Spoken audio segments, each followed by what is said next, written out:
Here are another 10 forgotten British television sitcoms from the 1980s.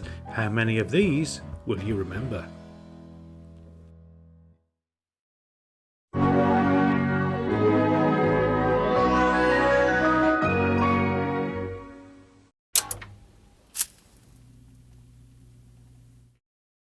Starring the brilliant Brian Murphy in the title role, Alpha Lester was broadcast on BBC Two in the autumn of 1982. An underrated sitcom that unfortunately just didn't really take off with audiences at the time, Alpha Lester saw Brian in the role of Lester Small, a driving instructor in a small West Country town who takes on pupils whom other instructors would probably steer clear of. The most accident-prone of these is Mrs. Davis, wife of Lester's bank manager, who proceeds to destroy or at least badly damage Lester's car every week. These set pieces were often the highlight of each episode. So, what do we do when we approach a level crossing? Well, we certainly do not put our foot down on the accelerators as you just did now, do we? Yeah, I do not accept that. That was only a nervous reaction on your part. Now, you still haven't answered my question. What do we do when we are almost on top of a level crossing and the barriers are being lowered and we're liable to hit the bloody thing? Turn left, this is the turn left. Give me the wheel. All right, then you turn left.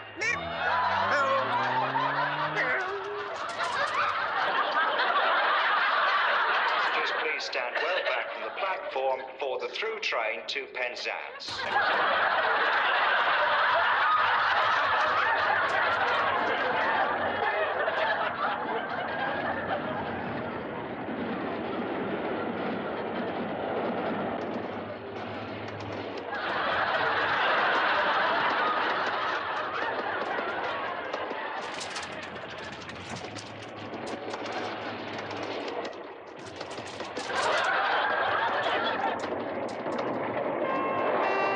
Mrs. Davis, I can't hear a thing but this train behind me. Oh, my God. Step on it. What? We can't be running out of petrol.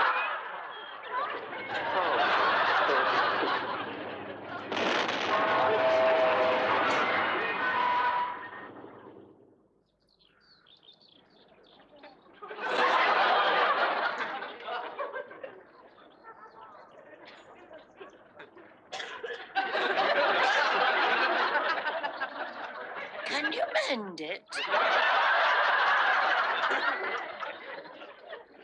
As previously mentioned, Alpha Lester seemed to pass many people by, lasting for just 6 episodes. This is a real shame as this forgotten sitcom remains a bit of a buried treasure. You can find episodes of Alpha Lester right here on YouTube.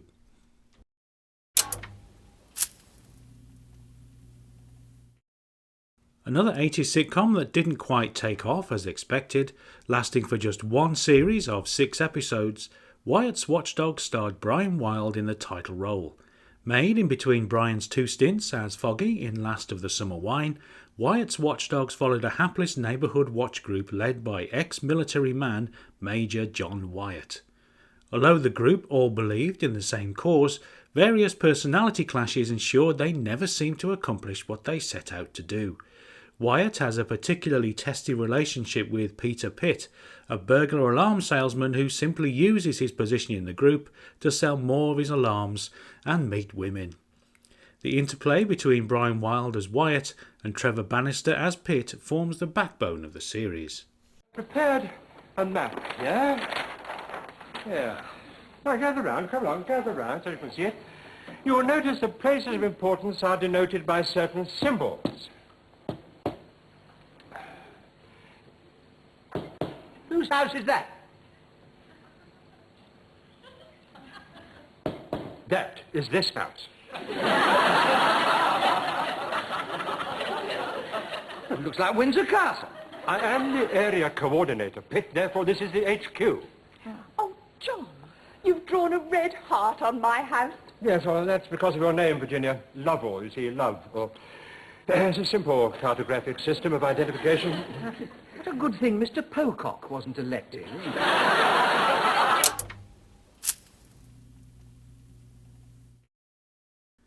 One of those fairly lightweight ITV sitcoms that aren't particularly memorable but nevertheless prove popular with viewers, Full House ran for 3 series between January 1985 and November 1986. Written by Johnny Mortimer and Brian Cook, the writing partnership responsible for such classics as Man About the House, George and Mildred and Robin's Nest, the premise of Full House saw 2 very different young couples pool financial resources in order to buy a house together. One of the couples, Paul and Marcia, are married and rather prim and proper, while the unmarried Murray and Diana are far more liberal. These differences provide most of the storylines.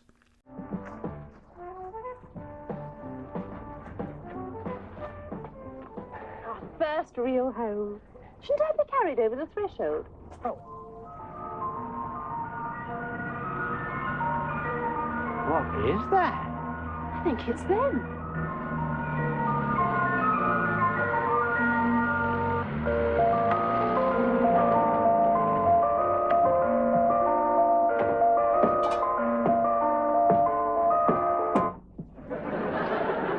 My God, I'm sharing a house with an ice cream salesman. Perhaps it's just a hobby. Morning. Murray, are you going to leave that hideous thing outside the house? No, she's coming in, aren't you, love? A middle-of-the-road sitcom that entertains but is soon forgotten, episodes of Full House, not to be confused with a very different American sitcom of the same name, can be viewed here on YouTube.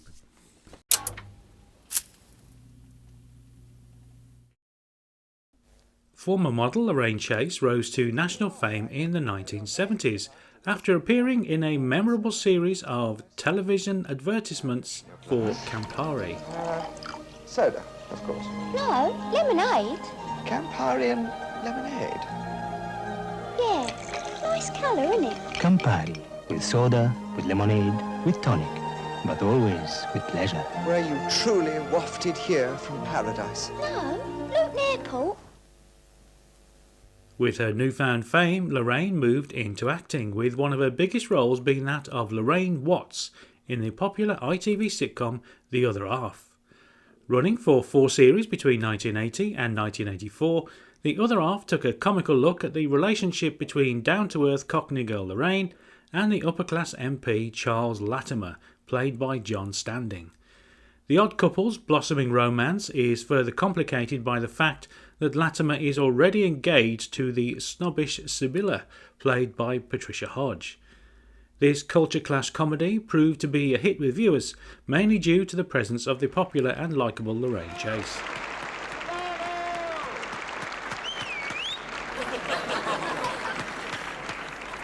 Oh, God, that was marvellous, wasn't it? Well, it was all right, but it's a bit hard on me bum.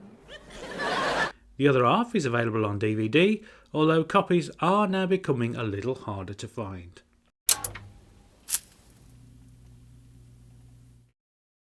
Providing the first lead sitcom role for Likely Lads star Brigit Forsyth, BBC sitcom Sharon and Elsie revolved around the relationship between the title characters, who both work at a printing factory.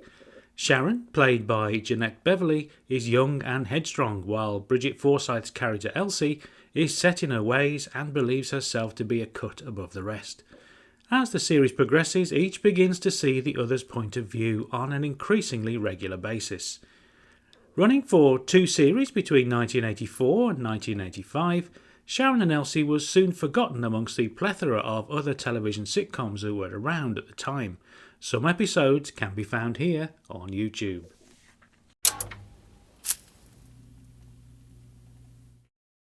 If you can't recall ever seeing the ITV sitcom Hardwicke House, then you can be assured you are not alone.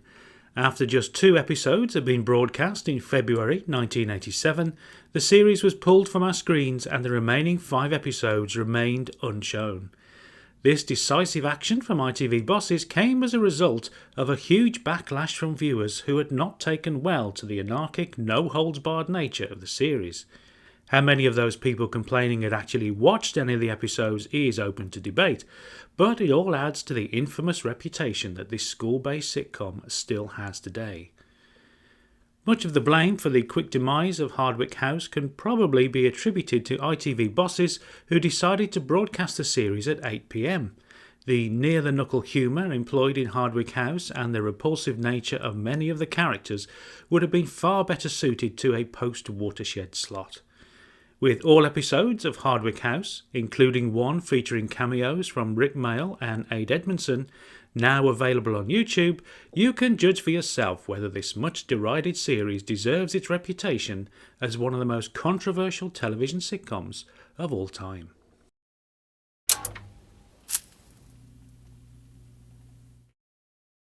Especially created for its star Mel Smith, Colin's Sandwich was more dialogue driven than many of the other sitcoms filling our screens towards the tail end of the 1980s.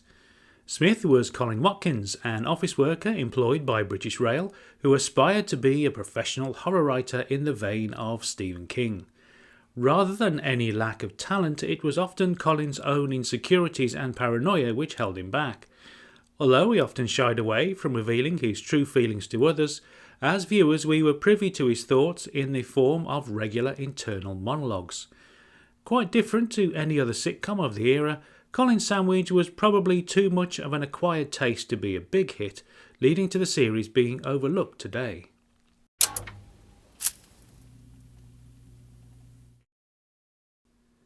Written by the famed writing duo of Lawrence Marks and Maurice Gran, whose other TV hits include Shine on Harvey Moon, Birds of a Feather and Goodnight Sweetheart, Roll Over Beethoven ran for one series of 13 episodes in 1985.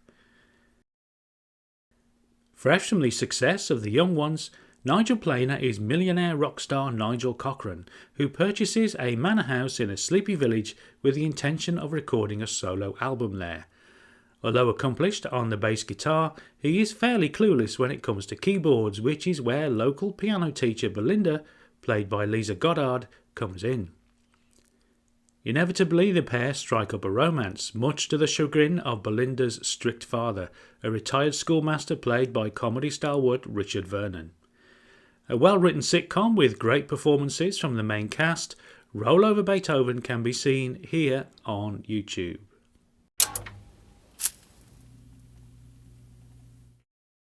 The only Channel 4 show to feature in today's video, Fairly Secret Army ran for two series between 1984 and 1986.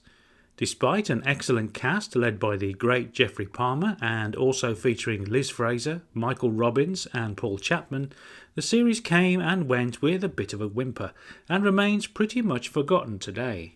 Reminiscent of his character from The Fall and Rise of Reginald Perrin, Geoffrey Palmer plays former Army Major Harry Kitchener Wellington Truscott here, a man who maintains a strict military demeanour in civilian life, rendering him almost incapable of relating to the majority of people he comes across. He eventually forms a group of like-minded souls who dedicate themselves to protecting the country and restoring it to its former glory. Although boasting a fine cast and being written by Reginald Perrin creator David Nobbs, Fairly Secret Army just didn't resonate with audiences. Once again, you can watch episodes of the series on YouTube.